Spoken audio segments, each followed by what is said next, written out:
c'est la vie, dit-on. Elle est disponible sous plusieurs formes, solide, liquide ou gazeuse. Elle peut être de surface ou souterraine, douce, saline ou saumâtre. Cette denrée devient de plus en plus rare pour plusieurs, mais elle reste irremplaçable. On en parle aujourd'hui dans cette première partie de la Minute Écolo avec Miché Nkwadi et Junias Kabele à qui j'ai dit bonjour. Bonjour. Miché, vous êtes chercheur, vous avez travaillé dans le domaine de l'eau. En même temps, vous êtes chargé de projet à ETEC Environnement. Alors d'entrée de jeu, j'aimerais que vous puissiez dire à ceux qui nous suivent le rôle même de l'eau, son importance dans le fonctionnement des écosystèmes. Okay, merci beaucoup, madame. Je suis très content de pouvoir encore une fois de plus être présent sur ce plateau de la Minute Écolo. Comme on le sait tous déjà, l'eau est une ressource vitale. Elle est cruciale pour le processus biologique ainsi que le fonctionnement des écosystèmes. Quand on dit processus biologique, l'eau est l'élément essentiel, les composants essentiels pour le cellule. Au niveau des cellules, l'eau joue un rôle très capital. L'eau favorise le transport des nutriments, l'élimination des déchets. Pour les écosystèmes, l'eau joue un rôle essentiel du point de vue habitat. L'eau sert d'habitat pour les écosystèmes aquatiques. L'eau régule aussi la température. La température que nous avons, c'est d'un temps, il fait très chaud à Kinshasa. L'eau a la capacité de pouvoir absorber les rayons solaire, de créer des précipitations de façon à ce qu'il puisse pleuvoir pour pouvoir réguler la température. Aussi, l'eau joue un rôle aussi essentiel dans la photosynthèse. L'eau favorise la photosynthèse. Junias Kabele, vous êtes expert en santé et environnement, assistant à l'école de santé publique. Alors, vous pouvez rebondir sur ce que Miché a dit. Il a parlé de bienfaits de l'eau, mais à quel moment cette ressource importante devient une source de contamination ou elle devient dangereuse? Merci beaucoup pour la question, Madame Julia. Comme Miché venait de le dire, l'eau est une ressource importante et capitale. Et à quel moment cette eau devient sujette à la contamination? C'est quand cette eau est mal gérée. Quand cette eau est mal gérée, ça veut dire lorsque l'eau que nous utilisons pour l'agriculture, l'eau que nous utilisons pour la consommation humaine, l'eau que nous utilisons pour le transport et les différentes utilisations qu'on peut avoir avec cette eau devient un problème lorsqu'elle est mal gérée. Ce qui signifie que lorsque l'agriculture est mal faite, lorsque l'agriculture ne prend pas des procédés qui sont écologiques à l'eau, elle peut arriver à contaminer cette eau-là par des déjections des différents engrais qui peuvent créer une pollution chimique. Lorsque les individus, lorsque la population utilise mal cette eau, lorsque la population jette leurs déchets, que ce soit des déchets solides ou des déchets liquides dans cette eau, et que ces déchets qui sont jetés dans cette eau ne sont pas contrôlés, elles peuvent contaminer l'eau et l'eau peut devenir un sérieux problème de santé publique. Donc, en gros, l'eau devient un problème sérieux lorsque la gestion ne suit pas.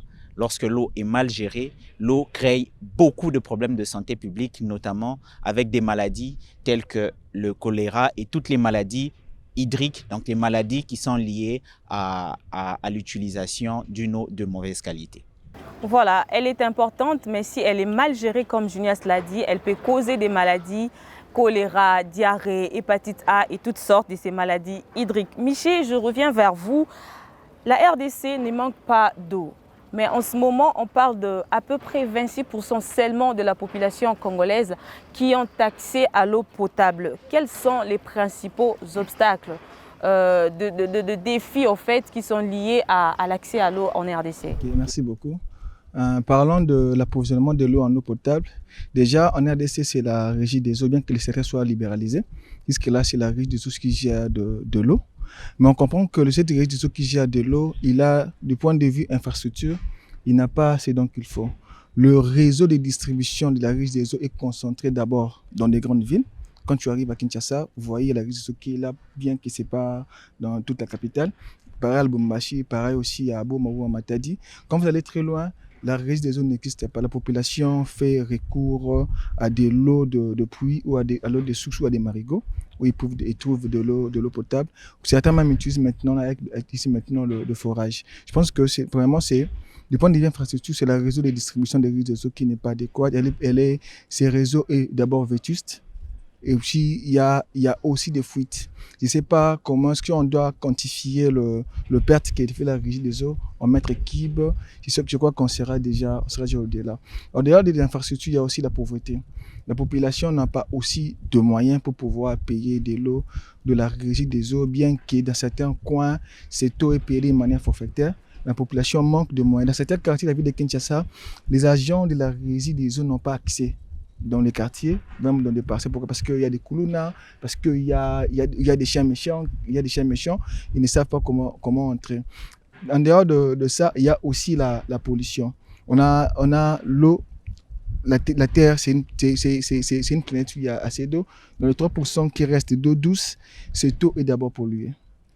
Les pollutions font en sorte aussi que la population ne puisse pas être approvisionnée avec de l'eau comme il faut. Aussi, il y a ce manque de gouvernance et de coordination. Les choses ne sont pas très bien gouvernées, très bien coordonnées, ce qui fait en sorte que la régie des eaux qui doit s'occuper de l'eau est vraiment dans les difficultés de pouvoir offrir de l'eau qu'il faut. Même l'eau que la régie des eaux offre à la population, cette eau a aussi certains petits problèmes. Cette eau n'est pas parfaitement traitée.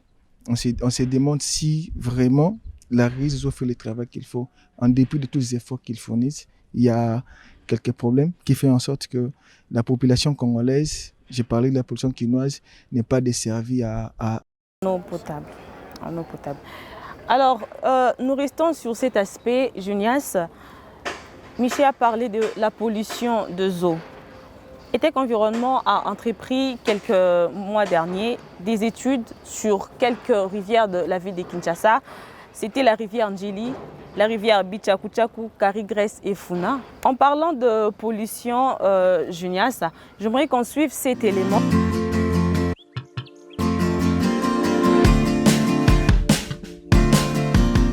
Notre collaboration avec ETEC Environnement, c'était dans le sens où l'ETEC voulait, après les inondations, évaluer les degrés de la pollution des eaux de surface qui étaient victimes de cette inondation. Ils nous avaient contacté, l'unité de la Barbenne, le laboratoire de microbiologie appliqué aux ressources biologiques et naturelles, pour essayer de faire les analyses des eaux de surface et dégager les degrés de la pollution ou la charge microbienne de ces différentes rivières. À notre niveau, quand ils nous ont contactés, pour un conseil de l'expertise, on les avait proposé qu'on puisse faire nous-mêmes le prélèvement, pour descendre nous-mêmes sur le terrain pour faire l'échantillonnage et ramener les échantillons au laboratoire les jours J et essayer d'analyser ici et dégager le degré de cette pollution à caractère microbiologique. Donc, on a fait les échantillonnages nous-mêmes. J'étais sur le terrain pour faire l'échantillonnage. Après l'échantillonnage, on avait ramené les échantillons ici au laboratoire. Et le même jour, on a caractérisé les échantillons, l'analyse physico-chimique et les analyses bactériologiques. Ou disons microbiologiques, parce qu'il ne s'agissait pas seulement d'identifier les bactéries, mais il fallait identifier tous les micro-organismes à caractère microscopique qu'on pouvait trouver dans les eaux de rivières qui étaient victimes de l'inondation. Bon, pour les analyses chimiques, on avait évalué le pH, qui est très important pour l'analyse de l'eau. On avait analysé la matière dissoute, la conductivité et la température également.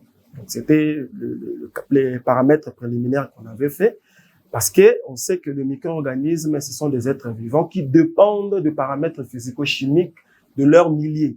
C'est-à-dire, on peut pas dire que le milieu ou l'écosystème ou les biotopes a tel type de micro-organisme si on ne sait pas dégager le paramètre physico-chimique. D'une manière générale, les résultats physico-chimiques montraient que la température, c'était une température déjà de 37 degrés, une température qui est favorable pour la croissance d'un bon nombre de micro-organismes. Et pour le pH était plus ou moins neutre, un peu d'acide. Et pour la conductivité, il y a les différentes données et la matière dissoute. En tout cas, les paramètres recherchés, on les avait dégagés et le résultat était envoyé à l'équipe de l'Ecotech. Pour les résultats microbiologiques, déjà tout le paramètre recherché était trouvé. C'est-à-dire tous les paramètres susceptibles et présomptifs qu'on s'était fixés étaient trouvés dans tous les échantillons des eaux de rivière. Donc, tous les paramètres là étaient vraiment trouvés. Le paramètre recherché, on avait cherché le germe des entérobactéries, c'est-à-dire le salmonella, le Escherichia coli, les entérocoques, les pseudomonas, les germes totaux, les coliformes totaux également, le lévire et quelques champignons microscopiques. C'était les grands paramètres qu'on avait fait la recherche et selon le résultat, tous ces paramètres-là étaient identifiés dans les différents échantillons des eaux des rivières. Partant de la norme, la quasi-totalité des échantillons présentaient des résultats hors normes. C'était vraiment très, très pollué. Bon, on peut comprendre, c'était peut-être par rapport à l'afflux des eaux et l'inondation, mais c'était vraiment hors norme. C'est-à-dire, c'était au-delà des normes demandées selon l'OMS pour les eaux de surface. Une quantité de micro-organismes qu'on peut trouver pour une eau de surface.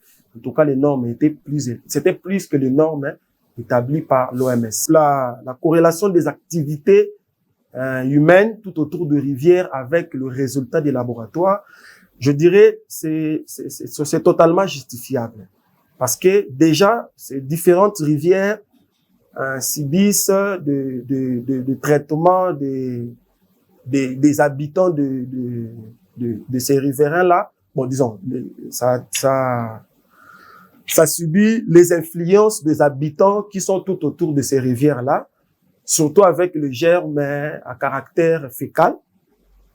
Les populations ont l'habitude de jeter leur matière fécale avec l'histoire là qu'on connaît tous de niaiserie, c'est-à-dire quand il pleut, ils ont tendance à ouvrir leurs latrines, leurs dalles pour envoyer les eaux des dalles vers les rivières.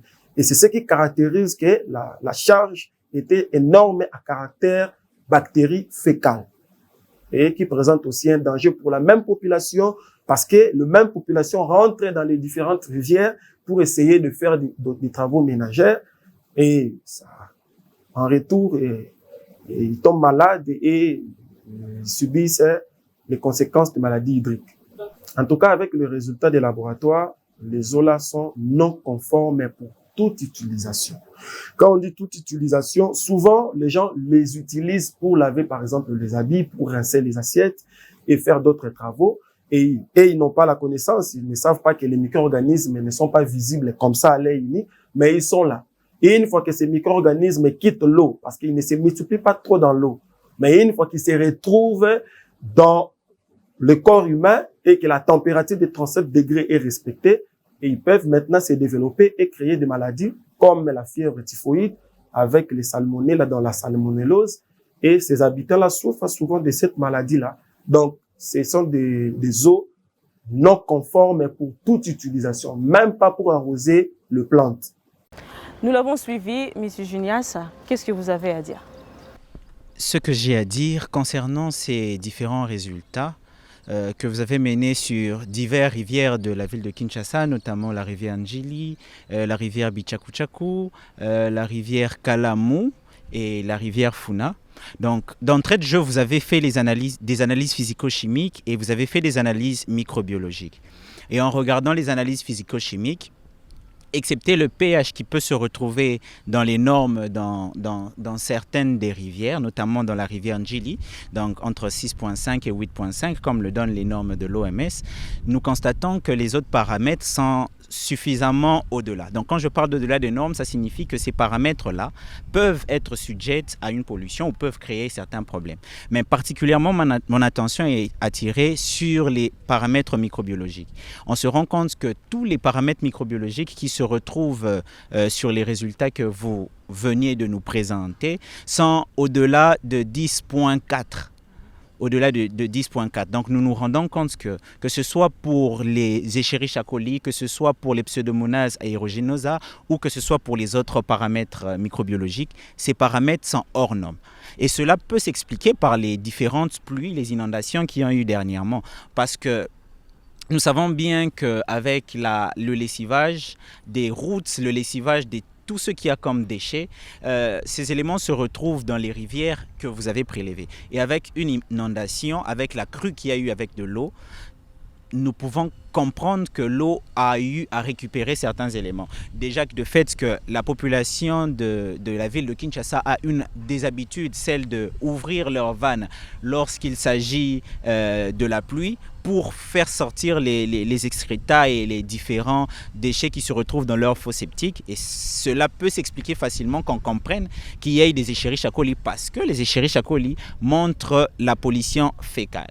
Et les Escherichia coli donnent une pollution fécale récente. Donc on se rend compte que ce sont des excrétas récents qui sont entrés en contact avec les eaux de la rivière. Et cela peut causer certains problèmes parce que nous savons par exemple que dans la rivière Njili, il y a de ces personnes qui vont se baigner là.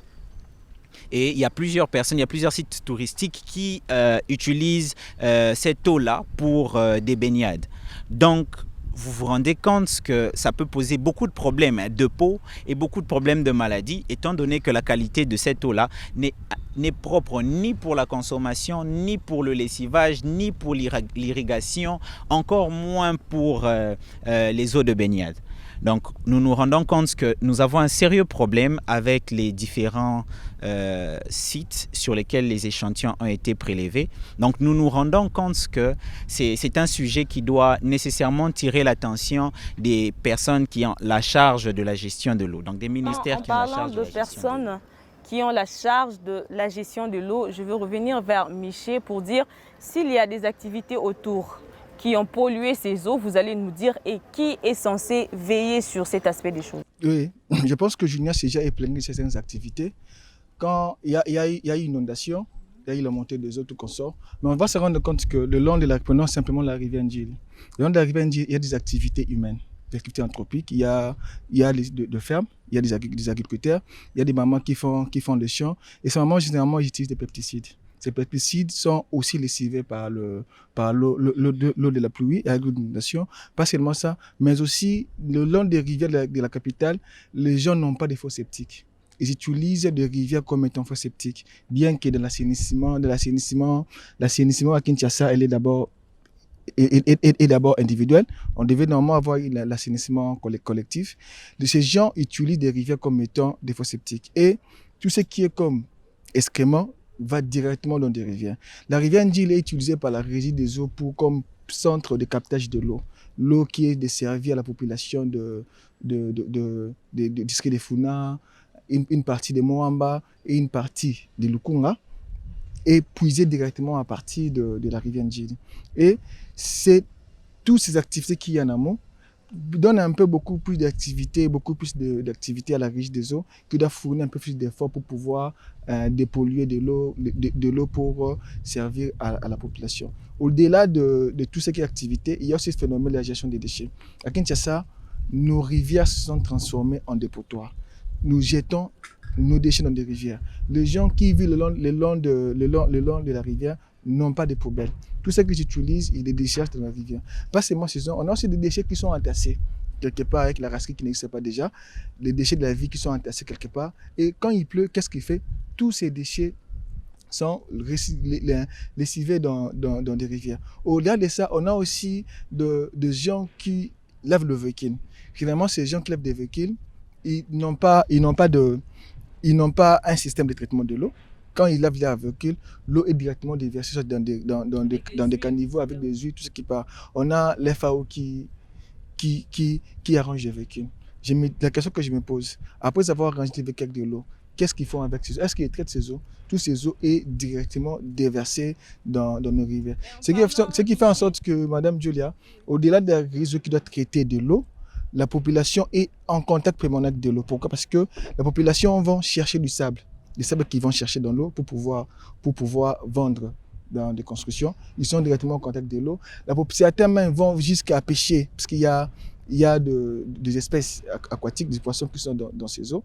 Certains vont même pêcher pour pouvoir même consommer ces poissons. S'il est déjà démontré le tronçon de Poul Malébo, en quittant Banana jusqu'à arriver à Maluku, s'il a démontré que ces poissons-là, on ne peut manger que la chair sans la tête. Pourquoi? Parce qu'il y a plus de plomb. Je me dis, qu'en est-il de nos rivières? Cette population qui est livrée et exposée à elle-même.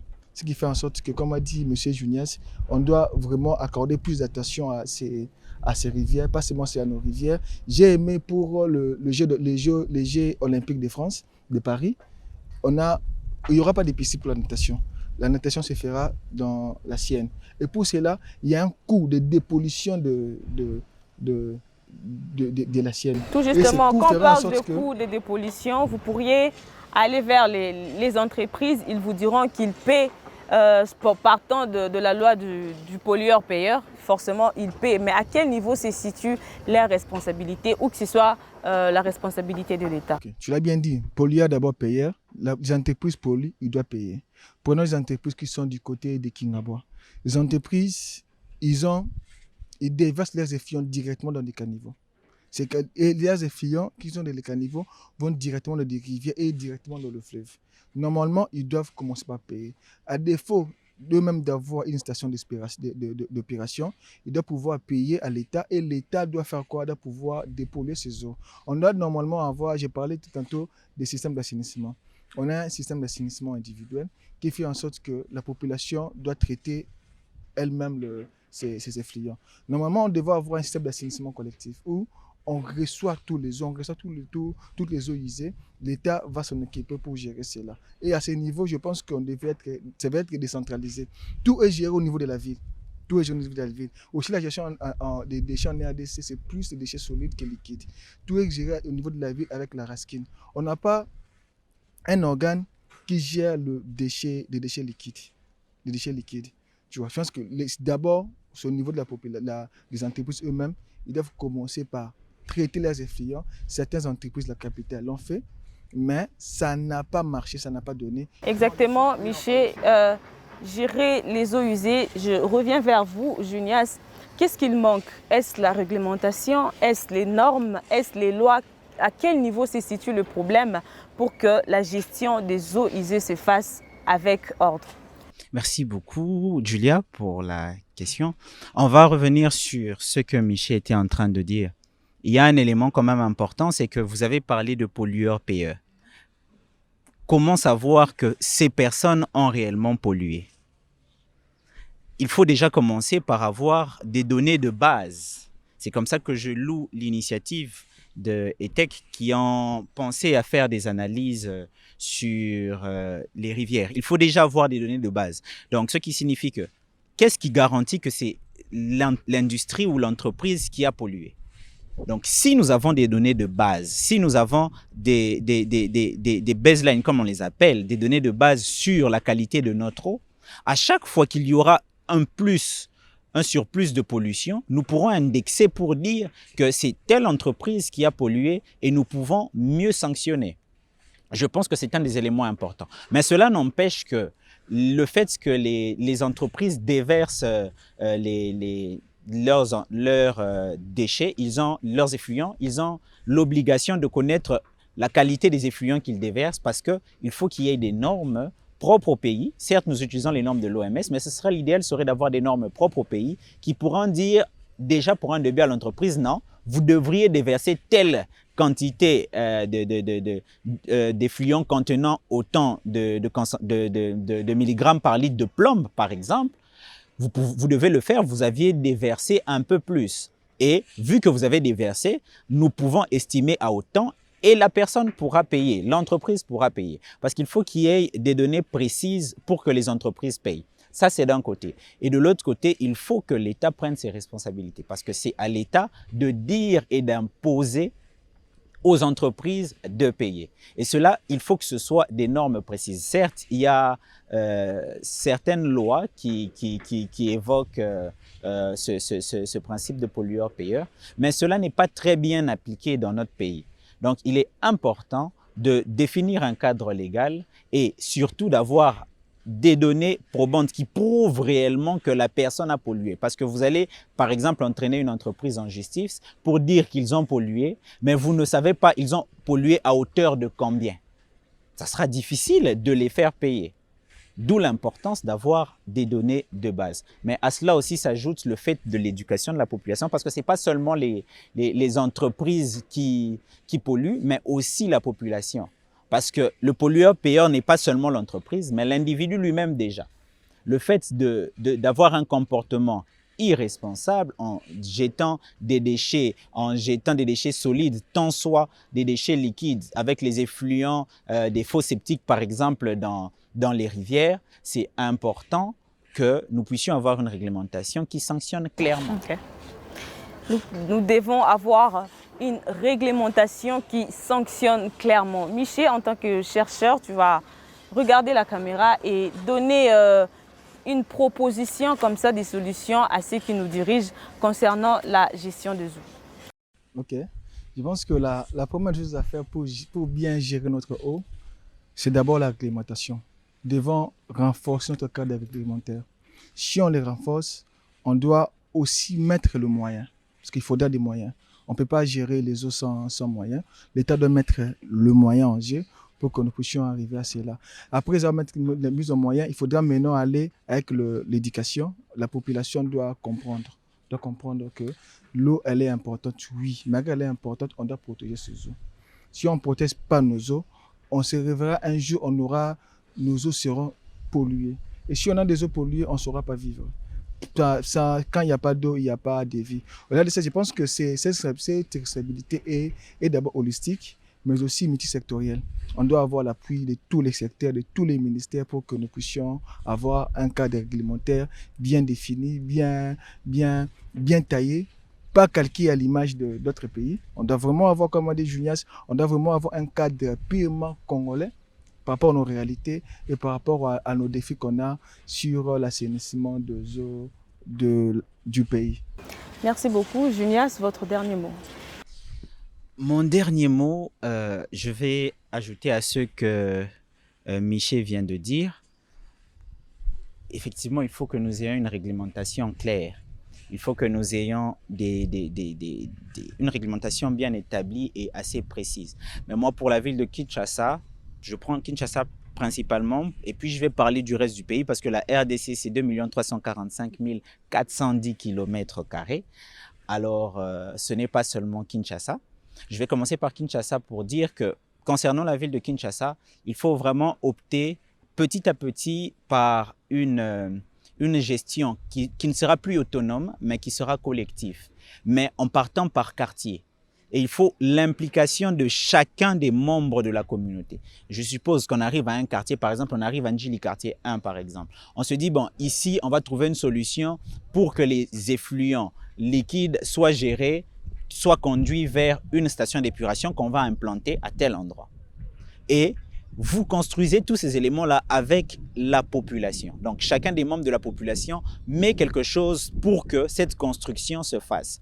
Ce qui va signifier que la population sera impliquée et la population va comprendre. Il y aura une sensibilisation qui va dire, et chacun va savoir que non, si je jette mes déchets comme ceci, que ce soit liquide ou solide, si je les jette de telle manière, ça peut me créer tel problème, je vais tomber malade, mes enfants seront malades et ainsi de suite.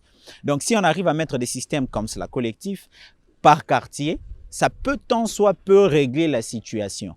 C'est vrai que ça ne va pas régler parce que la situation est vraiment alarmante pour la ville de Kinshasa, mais ça peut régler la situation. Le temps qu'on arrive à construire une autre ville de Kinshasa, moi j'ai toujours dit, qui sera un peu plus urbanisée. Mais au moins, si on arrive à avoir des compromis comme cela, déplacer une clôture, faire passer une tuyauterie pour essayer d'avoir un système collectif et non seulement rester sur les systèmes autonomes de traitement des eaux. Ça pourra nous faciliter pour les effluents liquides.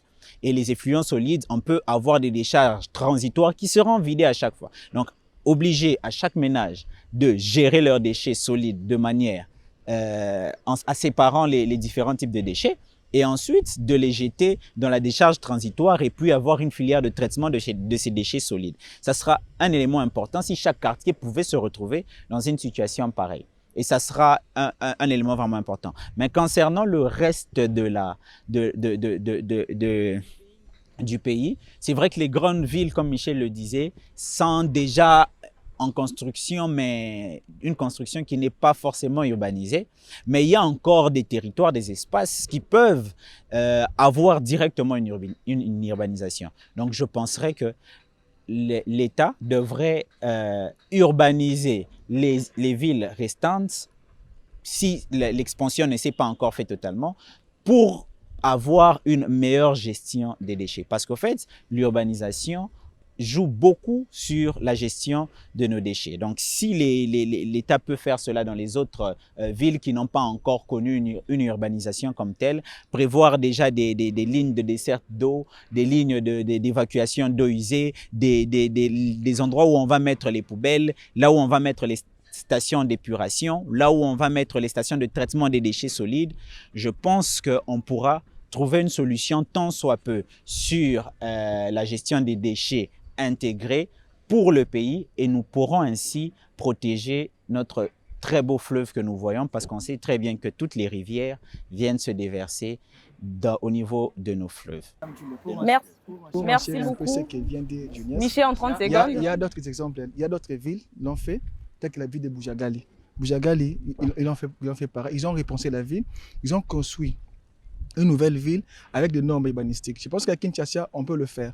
Si on le fait, il y a vraiment l'étendue du côté des Maluku. On peut repenser Kinshasa et avoir une ville urbanisée où il y a tout ce qu'il faut. On a vraiment de collecteurs qu'il faut pour pouvoir d'abord récolter les eaux, mais on a aussi un système d'assainissement solide, comme l'a bien souligné M. Kabele. Merci beaucoup. Ce sera pour Michel le dernier mot, mais aussi pour Junias pour cette première partie parce que je vais vous garder ici avec moi pour la suite de cette émission. Quant à vous qui nous suivez, nous vous disons encore une fois un grand merci et restez avec nous pour la suite.